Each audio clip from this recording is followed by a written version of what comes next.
(1990-91 साली महाराष्ट्रामध्ये नगरच्या जवळच्या एका छोट्या खेडेगावात एक चमत्कार घडून आला आणि हा चमत्कार तिथल्या खेड्यातल्या बायकांनी घडवून आणला होता.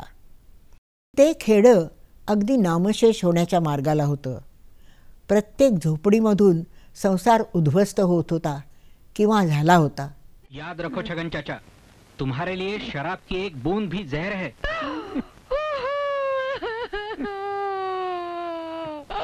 चुप, अभी मैं मरा नहीं हूँ. अभी से तमाशा मत करा करो. जब वक्त आएगा तो दिल खोल के रो लेना. खाओ कसम डॉक्टर साहब के सामने कि आज से शराब को कभी नहीं छुओगे. खाओ मेरी कसम.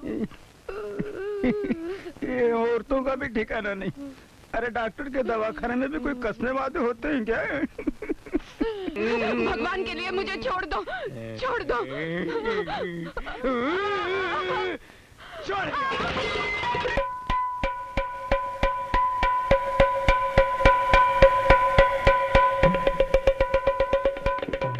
चंदनपूर गावचा निष्णात ढोलकीपटू शंकर त्याच्या मर्दानी ढोलकी वादनाने सारा परिसर खडबडून जागा होतो. पण दुर्दैव, शंकरला दारूचं व्यसन लागतं. त्याचा एकुलता एक मुलगा आजारी असतो, जवळजवळ मरणोन्मुख. पण शंकर त्याला औषधोपचारासाठी ठेवलेला सगळा पैसा दारूच्या गुत्त्यामध्ये खर्च करतो आणि पुढे व्हायचं तेच होतं. सोन्यासारखा त्याचा मुलगा दगावतो. बाबा, बाबा जल्दी घर चलना.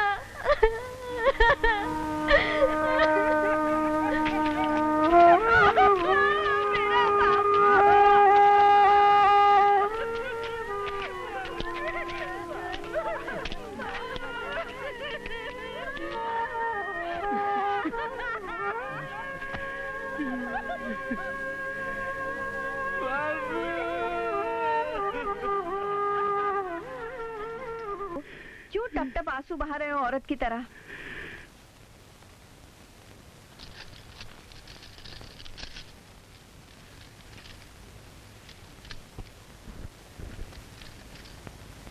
ले पहन.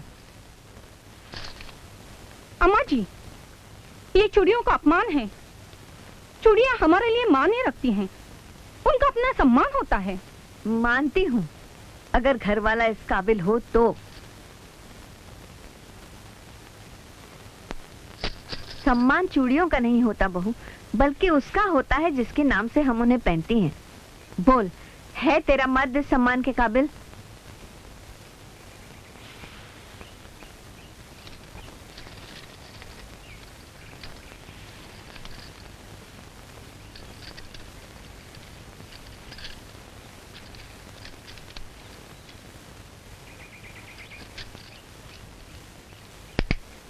आणि मग एक दिवशी स्त्री शक्तीने अवतार धारण केला आणि प्रत्येक झोपडीमधून एक एक दुर्गा अवतरली.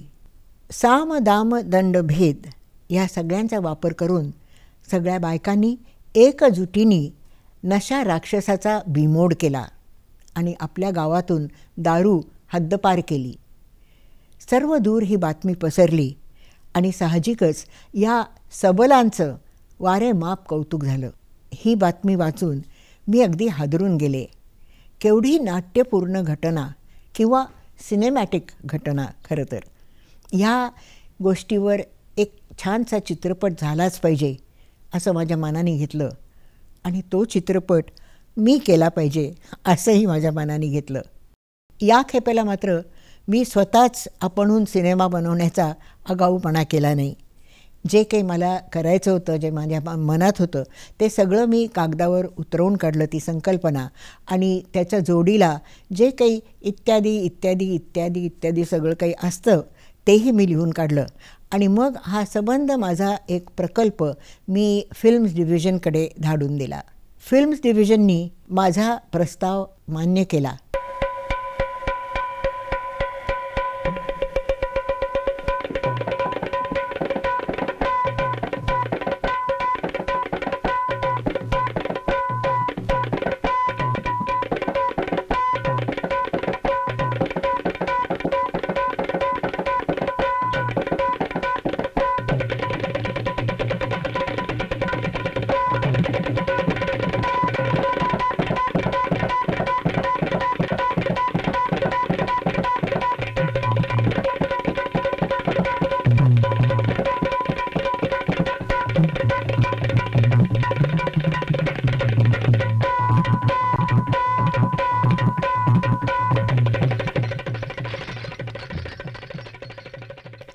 चुडियाला त्या वर्षीचा राष्ट्रीय पुरस्कार मिळाला, सामाजिक आशय असलेला सर्वोत्तम लघुपट म्हणून. पण दुर्दैव असं की या सिनेमाचं कुठे फारसं प्रदर्शन झालंच नाही. एक पंचांसाठी जो खेळ झाला तो, आणि दुसरा आम्ही खास आमच्या युनिटसाठी चक्क फिल्म्स डिव्हिजनच्याच छोट्या थिएटरमध्ये खेळ केला, तेवढाच काय तो. तेवढेच प्रेक्षक या सिनेमाला लाभले. त्यानंतर तो दूरदर्शनवर सुद्धा दाखवला गेला नाही. बिचारा हा चुडिया हा डबाबंदच राहिला. इन महिलाओं ने सचमुच ही सोलू गांव को फिर से नंदनवन बना दिया. उनकी यशोगाथा से प्रेरित होकर ये चित्र बनाया गया.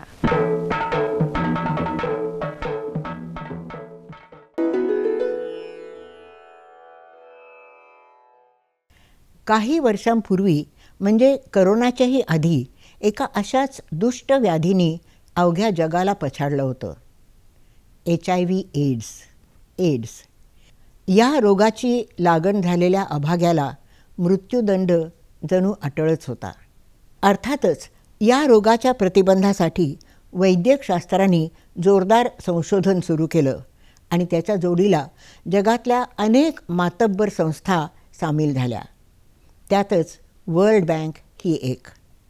जनतेला सजग करण्यासाठी मग वर्ल्ड बँकेने काही कल्पक उपक्रम असे योजले. एक छानसं सत्र सुरू केलं सिनेमांचं, माहितीपटांचं, आणि या सत्राखाली, या योजनेखाली मला त्यांचं आमंत्रण आलं. आणि मग वर्ल्ड बँकेसाठी या दुष्ट रोगावर मी 3 लघुपट, माहितीपट बनवले. सुई, हॉर्न पुकारे आणि गुलाबी. एड्सची लागण होण्याचा एक हमखास मार्ग म्हणजे नशातृप्तीसाठी केला जाणारा दूषित सुयांचा वापर. या रोगाने पछाडलेला माणूस आपला विवेक अगदी हरवून बसलेला असतो आणि कुठलाही अघोरी उपाय करायला तो मागे पुढे पाहत नाही. तर अशा दूषित सुयांनी एड्सचा हमखास त्याला प्रादुर्भाव होण्याचा संभव असतो. आर्थर रोड जेलमध्ये तेव्हा अनेक रुग्ण, अनेक कैदी या रोगामुळे तिथे आलेले असे होते आणि त्यांचा सहभाग आमच्या चित्रपटाला, सुईला लाभला. आणि त्यांच्या सहभागामुळे सुईला खूपच बळकटी आली. या कामामध्ये तेव्हाचे एक वरिष्ठ तुरुंगाधिकारी उद्धव कांबळे यांची आम्हाला बहुमोल मदत झाली. पुढे तुरुंगाचे महासंचालक म्हणून उद्धव कांबळे निवृत्त झाले. संकल्प ही समाजसेवी संस्था नशामुक्तीसाठी प्रचंड काम करते आहे. या संस्थेचे अध्वर्यू एल्ड्रिड टेलिस हे एकेकाळी स्वतः नशाधीन होते. पुढे त्यांनी स्वतःला या गर्तेतून बाहेर काढलं आणि एवढंच नाही तर पीडित बांधवांसाठी, इतर गरजुल्यांसाठी त्यांना मदत करावी म्हणून एक संस्था सुरू केली, नशामुक्तीचं काम करणारी संकल्प. एल्ड्रिड टेलिसची आमच्या सिनेमाला खूप मदत झाली. त्यांनी कलाकार म्हणजे खरे खरे गरजुल्ले, त्यानंतर कर्मचारी, स्टाफ, डॉक्टर आणि त्यांच्या खुद्द ऑफिसमधली जागा आणि त्यांचे इतर संपर्क सगळं काही आमच्या हवाली केलं आणि आमचं सगळं चित्रण खूपच सुकर केलं. सुईमधले सगळे व्यसनी कलाकार हे खरेखुरे आहेत, अर्थात आमच्या कथेचा नायक सोडून. पण बाकी सगळ्या त्यांच्या कथा आणि त्यांच्या व्यथा या सगळ्या अगदी खऱ्या आहेत.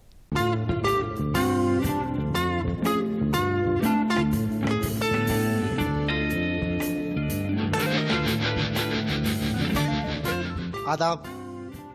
मैं जानता हूं आप मुझे ठीक से देख नहीं पा रहे क्योंकि यहां अंधेरा है, फोकस भी शार्प नहीं, और तो और मैंने आपसे पीठ फेरी हुई है।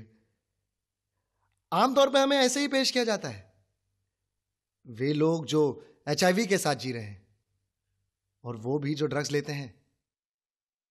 आखिर हमारी पहचान को बचाना जो है, बस अब और लुका छुपी का खेल नहीं। मैं फिर एक बार अपने असली वजूद को पाना चाहता हूं। मैं आपसे मिलना चाहता हूं, परछाई बनकर नहीं, इंसान की तरह, अपने चेहरे के साथ। तो फिर एक बार नमस्कार। मैं हूं एक मुंबईया नौजवान ईशान। मैं एक साधारण परिवार में पला बड़ा। मेरे पिताजी खुद तो बहुत पढ़े लिखे नहीं थे, पर वे चाहते थे कि मैं खूब आगे बढ़ूं। वैसे मैं पढ़ाई लिखाई में काफी तेज था। मैं हर साल अपने क्लास में अव्वल आया करता था, लेकिन ये ज्यादा समय टिक नहीं पाया। नहीं मैं नहीं लूंगा। स्कूल में मैंने ऐसी बहुत सी बातें सीख ली जो कोर्स में नहीं थी। कुछ ऐसे दोस्तों में घिर गया जो सिगरेट फूकना शान समझते थे। सो हम जोलियों का दबाव कह लीजिए या मेरी अपनी कमजोरी, मैं हार गया। जब तक कॉलेज पहुंचा बहुत तरक्की कर चुका था, जॉइंट्स पीने लगा था, गांजा, चरस, जो मिल जाए। और फिर मैं ब्राउन शुगर चेस करने लगा पन्नी के साथ। एक बार आप सुई के चंगुल में फंस जाओ तो अपने नशे के चक्कर में किसी भी हद तक गिर सकते हैं। मैं कॉलेज बंक करने लगा, मेरे नंबर खराब आने लगे। फिक्स की बेचैनी में मैंने अपनी आत्मा को शैतान के हवाले कर दिया। मां के गहने तक चोरी करने लगा। सोचा था हालत इससे ज्यादा बदतर नहीं हो सकती, लेकिन हुई। Human immuno deficiency virus HIV का संक्रमण हो गया मुझे। मैंने किसी ऐसे शख्स की सुई इस्तेमाल की थी जो पहले से ही HIV से ग्रस्त था। एक के खून का थोड़ा सा भी हिस्सा सिरिंज में बचा हुआ हो, और अगर वो HIV से प्रदूषित हो तो वो वायरस अगले को भी हो सकता है। अपनी HIV की रिपोर्ट बदहवासी में मैंने कहाँ छोड़ दी मुझे पता ही नहीं चला। नशे की गंदी नाली में मैं ऐसा बहता गया कि मेरी जिस्मानी हालत बद से बदतर होती गई। हाय गर्दुल्ला लौटना आया, सुबह का भूला कहाँ खो गया, सुबह का भूला।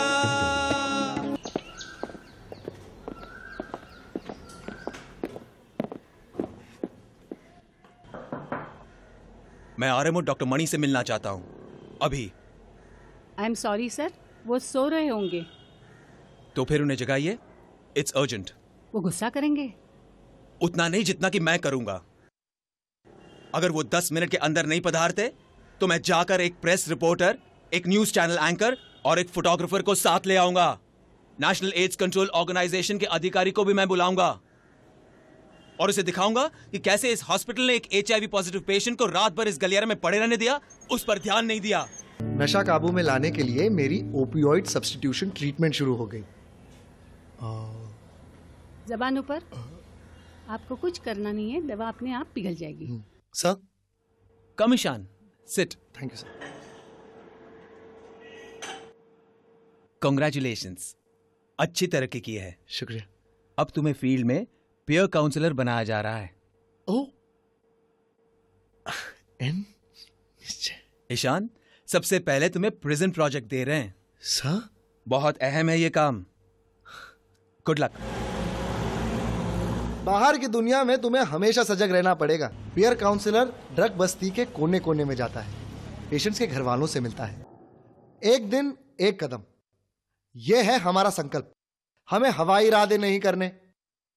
आज को कर लो जेब में, तो कल होगा मुट्ठी में। भूले भटके नौजवानों को फिर से राह पे लाने में मुझे जरा भी दिक्कत नहीं हुई। मैं भी तो उन्हीं राहों से गुजरा था। कई तो दोस्त थे मेरे। जो भी थोड़ा कुछ मैं कर पाया, उसके उपलक्ष्य में एक अंतर्राष्ट्रीय HIV सेवा संस्था द्वारा मुझे युवा पुरस्कार मिला। I now request our honorable chief guest to give the award to our young achiever, Ishan. Well done. Congratulations.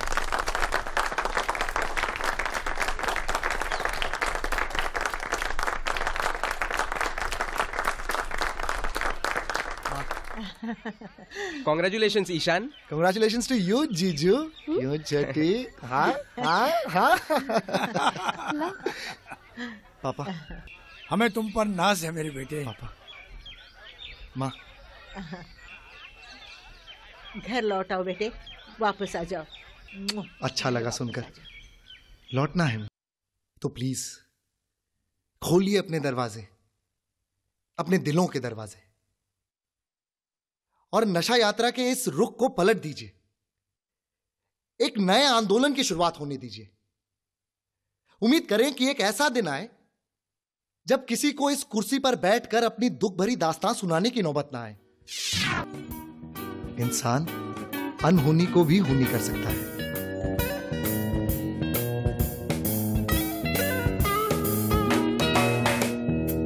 A funky monkey, a funky monkey, a funky monkey. Live in the moment, don't look back, you know, get that monkey off your back. Live a moment, don't look back, you know, keep that monkey off your back. A funky monkey.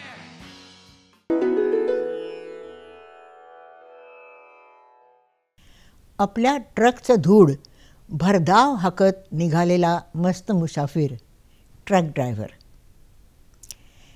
कधी कधी दिवस दिवस बिचाऱ्याला घरी जायला मिळत नाही. रस्ता हेच त्याचं घर, जिथे ढाबा मिळेल तिथे रोटी आणि त्याच जवळपासच्या गावामध्ये रात्रीचा मुक्काम. एका पाहणीमध्ये असं आढळून आलं की ट्रक ड्रायव्हर्सच्या तबक्यामध्ये HIV एड्सचं प्रमाण फार अधिक असतं. तहान आणि भूक याखेरीज शरीराच्या आणखीही काही गरजा असतात. सभ्य लोकांमध्ये आपण फारशी त्याची चर्चा करत नाही, पण कामवासना आणि ती शमवायला मग अनेक ट्रक ड्रायव्हर्स अगदी नाईलाजानी बाजारी पर्यायच पसंत करतात. आणि मग एक बिनबुलाया मेहमान त्यांच्या आयुष्यामध्ये प्रवेश करतो, HIV एड्स. ट्रक ड्रायव्हर्सच्या या समस्येवर आम्ही एक माहितीपट बनवावा अशी वर्ल्ड बँकेची इच्छा होती. मग आम्ही अनेक या व्यवसायासंबंधी असलेल्या संस्था, खुद्द ट्रक ड्रायव्हर्स, वेगवेगळे त्यांचे अड्डे इथे गेलो, त्यांच्याशी भेटीगाठी घेतल्या, त्यांच्याशी प्रश्नोत्तरं केली आणि चर्चा करून मग शेवटी एक छोटीशी पटकथा तयार केली. पुढे दिल्लीमध्ये आम्ही मुक्काम केला. आमचं युनिट दिल्लीला पोचलं आणि जवळच्या हरियाणामध्ये किंवा तिथे नव्यानेच बनत असलेला एक्सप्रेसवेवर आम्ही चक्क चित्रण केलं. म्हणजे चक्क रस्त्यावर, त्यानंतर जवळच्या गॅराजेसमध्ये, जवळच्या ट्रकच्या अड्ड्यांमध्ये, ढाब्यांमध्ये आणि जिथे जागा मिळेल तिथे आम्ही शूटिंग केलं.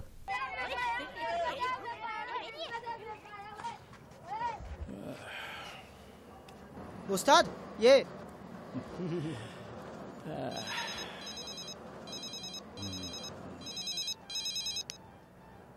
हाँ बोलो मंजू. क्या सनी को स्कूल से निकाल दिया? मैं समझ गया. बस अब अभी निकल रहा हूं. तू हिम्मत मत हारना, मैं आके सब देख लूंगा. क्या हुआ उस्ताद? हाँ कुछ नहीं, ये ले. ये रहा आपका पेट्रोल. चल भाई जुगनू, अपना रथ तैयार है, ऊपर चढ़ के रस्सियां चेक कर ले. अभी कर देता उस्ताद.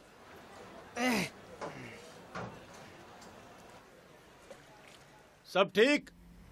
हाँ हाँ उस्ताद, एकदम टिच.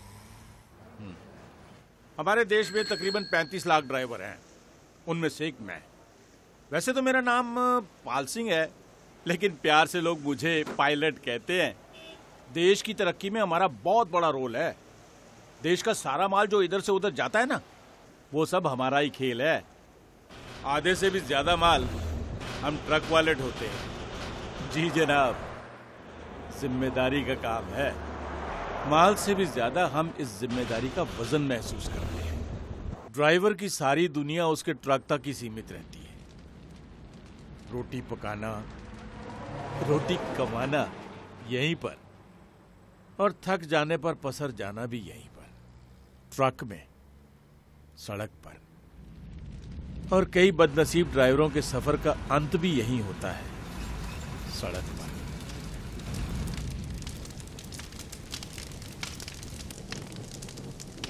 ट्रक ड्राइवर काफी निडर जिंदगी जीता है, हर तरह के टेढ़े मोड़ लेता है.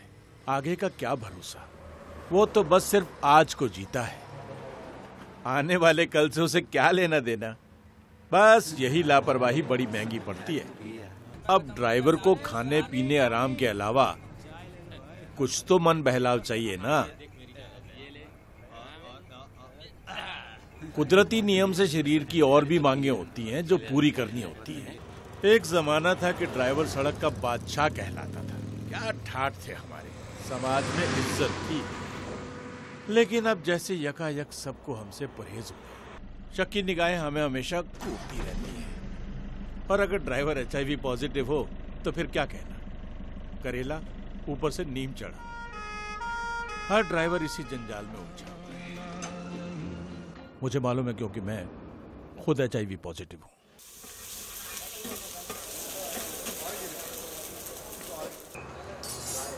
वैसे पायलट, तुम्हें देखकर ऐसा नहीं लगता कि तुम कोई मुसीबत झेल रहे हो. 6 महीने पहले मुझे देखा होता, आंखों के सामने बिल्कुल अंधेरा छा गया था. घर में मंजू तो एकदम हदर गई थी. पड़ोस में पता चला तो सबने हुक्का पानी बंद कर दिया. अच्छा हाँ? बड़े कमीने ही यार. अच्छा भूल गए दोस्त, शुरू शुरू में तो तुम लोग भी मुझे टालते थे. तो उस्ताद ना समझ में ऐसा हो गया. अच्छा वैसे गुरु ये मामला संभला कैसे? हाँ भाई, बहुतों की मदद से. हाँ? एक तो डॉक्टर साहब ने समझाया कि सावधानी बरतो, दवा पानी नियमित रूप से करो, बराबर चेकअप कराते रहो तो लंबी जिंदगी मजे से काटोगे. फिर हमारे गांव में एक बहुत बढ़िया शिविर लगाया गया. अच्छा? लोगों को अच्छी तरह से समझाया गया कि ये एक ऐसी बीमारी है जो साथ बैठने उठने से नहीं फैलती. इसमें लांछन वाली तो कोई बात ही नहीं है. मंजू में और गांव वालों में धीरे धीरे परिवर्तन आ गया. हेलो, हाँ भाभी जी. हाँ वो तो दाढ़ी बना रहे. क्या सनी को वापस स्कूल में ले लिया? वाह क्या बात है, क्या बात है. अरे इधर ना, इधर. हाँ बोल, क्या कह रही हो? अरे ये जादू कैसे हो गया? खिलौने वाला, बहुत खूब, बस डट के.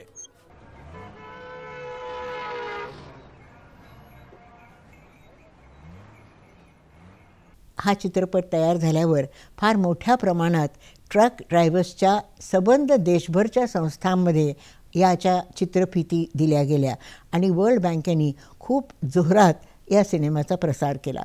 या सत्रामधली शेवटची आणि तिसरी एक फिल्म म्हणजे गुलाबी. अगदी पिटुकली फिल्म 5 मिनिटाची, एका खऱ्या भेटलेल्या व्यक्तीवर आधारलेली. गुलाबी एक वेश्या आहे. बिचारीला स्वतःला HIV एड्सची लागण झालेली आहे, पण तिची सामाजिक वृत्ती, सामाजिक जागरूकता इतकी विलक्षण आहे, इतकी प्रखर आहे की खरोखर कौतुक करावं, नवल करावं. Why did you offer me a condom when I came? I offer it to everyone. I mean, what's the use now? You're already HIV positive. It's too late for protection. But maybe not too late for my clients. Sahib, I don't want to add to my sorrows by spreading this horrible disease. They are our bread and butter. They should be away from harm's eye.